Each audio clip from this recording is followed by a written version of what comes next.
हुकूमत ने पीटीआई से मुज़ाकरात के लिए शर्त रख दी है। हुकूमत ने मुज़ाकराती अमल आगे बढ़ाने के लिए बानी पीटीआई की गारंटी मांग ली है।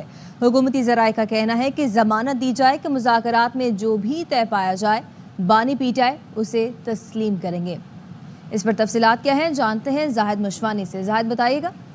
हुकूमती ज़राए ने बताया है कि मुज़ाकरात के हवाले से पीटीआई के साथ जो शराइत हैं वो उनको पेश कर दी गई हैं और पीटीआई की क़ियादत तक ये पैगाम पहुंचा दिया गया है। हुकूमत की तरफ से पीटीआई से मुज़ाकरात की शर्त रखी गई है ये कि ज़मानत दी जाए कि मुज़ाकरात में जो तय पाया जाए बानी पीटीआई को जो है वो एक्सेप्ट होगा, वो तस्लीम करेंगे। और हुकूमत ने मुज़ाकराती अमल को आगे बढ़ाने के लिए बानी पीटीआई की गारंटी मांगी है और मुज़ाकराती अमल को तस्लीम अगर न किया गया तो कहा गया है कि फिर मुज़ाकरात का कोई फ़ायदा नहीं होगा। और ये कि ज़मानत दी जाए कि इमरान खान या बानी पीटीआई